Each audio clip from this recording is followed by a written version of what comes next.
जय भीम, जय भारत, जय संविधान। मैं बहुजन मीडिया से गौतम रत्ना और आज हमारे स्टूडियो में हमारे जो गेस्ट हैं के गौतम साहब, पूर्व वित्त मंत्री बैसपा सरकार और विधानसभा परिषद अध्यक्ष रह चुके हैं। बात करेंगे उनसे। दिल्ली आए हुए हैं हमारे स्टूडियो में। सर, पहले तो आपका बहुत बहुत स्वागत है। आपको अपने इतना कीमती टाइम निकाल के आप स्टूडियो तक आए। Thank you. तो मैं साहब के बारे में कुछ और भी थोड़ा सा पहले बताना चाह रहा हूँ। वो मंत्री भी रहे और इतने बड़े बड़े पदों में पार्टी में भी उन्होंने बड़ा काम किया और समाज के प्रति कोई भी उनके अंदर आपको घमंड नाम की चीज़ नहीं दिखाई देगी। जिस तरह से एक बड़े मुकाम पर नेताओं में पहुंचने के बाद आ जाती है, इस चीज़ को मैं कई साल पहले मैं लखनऊ गया तो तब मैंने वहाँ उस चीज़ का एहसास किया। और वो वहाँ उन्होंने मुझे इतना वक्त दिया, गाड़ी से लेकर के जो भी मुझे वो मदद कर सकते थे, आर्थिक तौर पर भी जिस तरह की मदद कर सकते थे समाज के काम करने के लिए उन्होंने की। और ऐसा हमारे बहुजन नेताओं में देखने को बहुत कम मिलता है। ऐसा देखने को बहुत कम मिलता है जब उनको राजनीतिक कामयाबी मिल जाती है। अक्सर मैंने देखा है, मंत्री साहब माफ़ी चाहूँगा क्योंकि मैं ये आपके डेजिग्नेशन के लोगों पर मैं सवाल कर रहा हूँ, तो उनमें एक ईगो आ जाती है, कार्यकर्ताओं से मिलना पसंद नहीं करते हैं। और ख़ास तौर से बैसपा के तो अंदर मैंने भी 35-40 साल काम किया है, यह मैंने वहाँ पर भी देखा है। तो बहुत बहुत आपका धन्यवाद है सर। डॉक्टर गौतम साहब, अभी जो इशू चल रहा है, एक बड़ा इशू खड़ा हुआ पूरे देश के अंदर, जिसमें अमित शाह की जो भाषा है, बाबा साहब तो कहा ही नहीं, एक फैशन चल गया है, अंबेडकर अंबेडकर अंबेडकर 5 बार इसको रिपीट करते हैं और कहते हैं कि अगर इतना नाम भगवान का लेते तो आपको 7 जन्म का स्वर्ग मिल जाता। इस स्वर्ग की परसेप्शन को और डॉक्टर अंबेडकर साहब को, बाबा साहब अंबेडकर को जोड़ करके किस तरह से उन्होंने प्रेजेंटेशन किया, वो भी भारत की संसद के अंदर, आप किस रूप में देखते हैं इसको? आपके चैनल को धन्यवाद, आपको भी धन्यवाद। इस मैटर में आपने क्वेश्चन उठाया है। देश के सेकंड नेता, आरएसएस के नेता, बीजेपी के नेता और सरकार के सेकंड नेता गृह मंत्री जी का जो बयान आया है, पूरे देश में बहुजन समाज हो, एससी समाज हो, बीसी समाज हो, मुस्लिम समाज हो, अल्पसंख्यक समाज हो, जैन, बौद्ध, पारसी जो भी समाज हो, तो श्री शाह जी के बयान से दुखी है, आंदोलित है। और वह समाज, जो समाज द्वारा दबे कुचले वंचितों की जो विश्वास था परम पूज्य बाबा साहब अम्बेडकर पर, परम पूज्य बाबा साहब अम्बेडकर को ये हमारा समाज ईश्वर के रूप में मानता है। और परम पूज्य बाबा साहब अम्बेडकर एक ऐसे महान नेता थे, इंडिया नहीं, इंडिया के बाहर परम पूज्य बाबा साहब अम्बेडकर, चाहे इंग्लैंड हो या अमेरिका हो, दुनिया का कोई भी ऐसा देश नहीं है जिसमें परम पूज्य बाबा साहब का सम्मान न हो। केवल एक व्यक्ति पूरे देश में बाबा साहब के द्वारा इनके सम्मान में, जो इन्होंने बाबा साहब के प्रति जो इनकी मंशा जो उजागर हुई, ये पूरा देश चिंतित है, दुखी है और इनके बयान से निंदा कर रहे हैं। तो इतने बड़े पद पर रहकर परम पूज्य बाबा साहब के लिखे गए संविधान को, परम पूज्य बाबा साहब अम्बेडकर के दिए गए शपथ को पढ़कर गृह मंत्री बने, एमपी बने। लेकिन बड़ा दुख की बात है कि मैं भी थोड़ा से छोटा मोटा पढ़ा लिखा आदमी मैं भी हूँ। ये बहुत मुझे दुख हुआ जब मैं खुद चैनल पर देख रहा, राज्यसभा में बोल रहे थे, मुझे बड़ा दुख हुआ कि इतने बड़े मंत्री को, देश का सेकंड मंत्री जो हो, ऐसा भाषा बोले परम पूज्य बाबा साहब अम्बेडकर के पर बहुत दुख हुआ।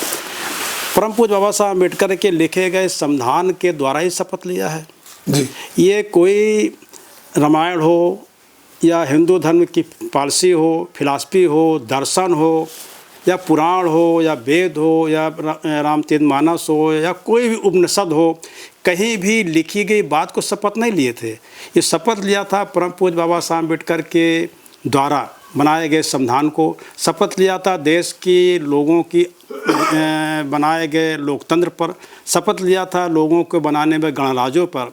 तो ये परम पूज्य बाबा साहब अम्बेडकर के सम्मान को कम नहीं किया, वो अपना सम्मान कम कर लिया। गृह मंत्री होने का पूरा देश चाहे मजबूरी से हो और चाहे सम्मान दो रहे, बात माननी पड़ेगी। हम लोग मानते हैं, सम्मान देते हैं, सभी लोग सम्मान देते हैं, लेकिन अमित शाह जी ने ये भाषा बोलकर ये अपना गर्मान मिटाया और परम पूज्य बाबा साहब अम्बेडकर का अपमान किया। अम्बेडकर अम्बेडकर अम्बेडकर अम्बेडकर कहा कर जो ये अम्बेडकर एक फैशन बन गया है।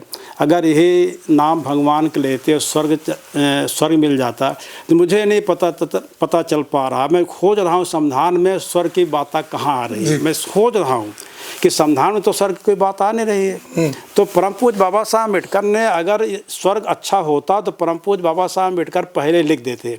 तो जो संविधान तो लिखा नहीं गया स्वर्ग, तो स्वर्ग की कल्पना क्यों किसको बता रहे हैं?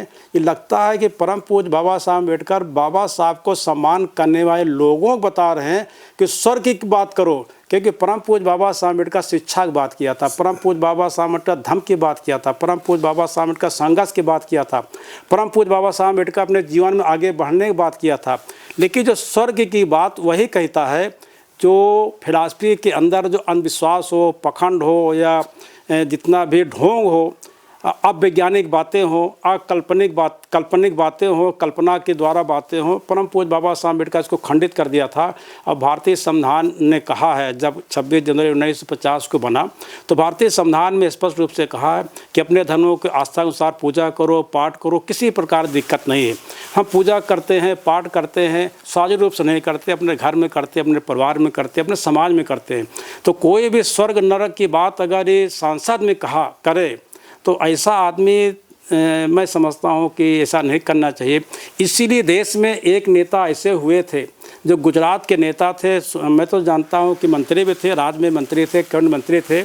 ऐसे व्यक्ति को न्यायपालिका, भारत देश का न्यायपालिका संविधान के द्वारा प्रणीत अधिकार को प्राप्त करके न्यायपालिका ने एक व्यक्ति को कहा था कि आप अपने इस स्टेट से आप इतने दिन मत रहो। तो देश में इतिहास में पढ़ा, कानून में, क्योंकि मैं पढ़ा लिखा थोड़ा बहुत मैं भी हूँ, एक नेता को, जिस नेता को न्यायपालिका ने, भारत संविधान द्वारा न्यायपालिका ने कहा कि आप इस स्टेट को छोड़ कर चले जाओ, तड़ी पार सर। अब हाँ बोलते हैं तो अखबारों में पूरा वकायदा कहा जाता। तो जब मैं इसको अध्ययन किया तो पता चला कि इन्हीं को कहा न्यायपालिका ने। हाँ, इन्हीं को कहा था जी। हाँ। तो ये बड़े दुख की बात कि जिस व्यक्ति को न्यायपालिका ने स्टेट से बाहर कर दिया जाए, और बाहर करने वाले को देश का जो आरएसएस के द्वारा बनी गई सरकार ने देश के अंदर न्यायपालिका को ठुकरा कर और केंद्र के सरकार में मंत्री बना देना, मंत्री बनाकर जब मंत्री बना फिर रिजल्ट क्या निकला कि परम पूज्य बाबा साहब अम्बेडकर को अपमान कर दिया। तो ये गलती। और सर एक चीज और है, उसी संविधान की वजह से वो तड़ी पार का तमगा हट करके वो गृह मंत्री तक पहुंच गया।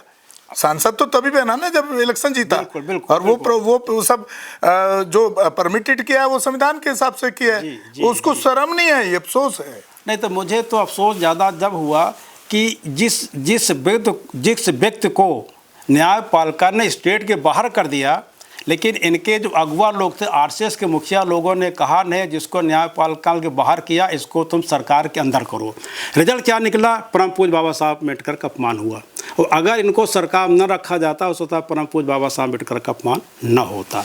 जी सर इसमें यह भी देखने को मिलता है कि आपने भी कहा उस चीज़ को कि ये संविधान को ना मान करके और उस अंधविश्वासी पाखंड को जो स्वर्ग में ले जाने की बात करता है, इसका मतलब है गृह मंत्री ये इंडिकेशन दे रहा है कि तुम संविधान को भूल जाओ और जो पाखंड है और जो अंधविश्वास है, जो स्वर्ग की बात करता है, जो कि वैज्ञानिक नहीं है, तर्कशील नहीं है, उसका कोई भी वजूद नहीं है, स्वर्ग का नरक का, उसको वो देश पे थोपना चाहता है। ऐसा? हाँ नहीं ठीक, आप बिल्कुल तर्कपूर्ण बात कर रहे हैं। मैं तो ये भी कहना चाहूँगा कि जिस व्यक्ति को परम पूज्य बाबा साहब अम्बेडकर ने का संविधान के द्वारा जिस व्यक्ति को न्यायपालिका ने बाहर कर दिया, उस व्यक्ति को संविधान ने अंदर करके सरकार कितना बड़ा मंत्री बनाया। तो इनको तो धन्यवाद देना चाहिए परम पूज्य बाबा साहब अम्बेडकर को कि इस संविधान के द्वारा हम गृह मंत्री बने, देश की रक्षा जिसको सुरक्षा की पूरी जिम्मेदारी है, शासन प्रशासन चलाने की जिम्मेदारी है, हमारे ऊपर अन्याय करने के खिलाफ कार्रवाई करने का अधिकार है। ऐसे अधिकारी को, ऐसे मंत्री बनाना तो समाज में बहुत ही चर्चा का विषय है और समाज दुखी है कि इतना बड़ा मंत्री होकर ऐसी भाषा बोलेगा तो देश कैसे चलेगा। तो बड़ा दुख है, हर जगह दुख है। इसलिए मैं आज दिल्ली एक मीटिंग में आया था, मैं अम्बेडकर महासभा मीटिंग में आया था, तो मैं सोचा कि आपके एक चैनल के माध्यम से मैं अपनी बात को मौका मिलेगा, तो आपने मौका दिया, इसके लिए बहुत बहुत धन्यवाद आपका। बहुत करीब गौतम साहब को 1 घंटा हमको दे दिया उन्होंने लगभग, और इसी के साथ विदा लेते हैं। सभी साथियों को मेरा जय भीम, जय भारत, जय संविधान, नमो बुद्धाय। धन्यवाद साथियों। जय भीम, जय संविधान। अभी इसको रहने दो, 1 मिनट। आपने बंद कर दिया ना? हाँ ठीक है। नहीं, आप मत ऑन करो, आप मत ऑन करो अभी। हाँ, बंद कर दिया। हाँ साथियों, आप हमारे चैनल को बहुजन दस्तक एंड कॉन्स्टिट्यूशन को ज़्यादा से ज़्यादा देखें, शेयर करें, सब्सक्राइब करें, और ताकि हम इस तरह के जो हमारे पुराने जो योद्धा हैं जिन्होंने समाज को एक कुर्बानी दी है, वो चाहते तो आज भी मिनिस्टर रह सकते थे। आप हमारे चैनल को ज़्यादा से ज़्यादा शेयर करें, सब्सक्राइब करें, देखें, और हो सके तो, क्योंकि एक स्टूडियो है बहुत बड़ा, मेरा लाइट का, बिजली का बिल ही हमारा लगभग 10,000 के करीब आता है, और कहीं से इसमें कोई बड़ा सहयोग नहीं मिलता। हो सके तो एक आर्थिक सहयोग भी जितना हो पाए वो करें, ताकि हम इस तरह के इंटेलेक्चुअल राजनेताओं को, जो हमारे समाज के प्रति ईमानदार हैं, उनको आप तक लाते रहें, और उनके एक्सपीरियंस को, उनके अनुभव को आप तक पहुंचाते रहें। और ख़ास तौर से अगर किसी के साथ एट्रोसिटी हो, वंचित समाज के साथ, महिलाओं के साथ, हमारे चैनल पर नंबर दिए हुए हैं, हमें ज़रूर बताएं, और हम उसमें तुरंत कोशिश करते हैं कि वहाँ के पुलिस अधिकारियों या प्रशासन से बात करके उसमें अकॉर्डिंग टू संविधानों की धारा के हिसाब से उसमें कार्रवाई हो। इसी के साथ आपसे विदा लेता हूँ। धन्यवाद, बहुत बहुत।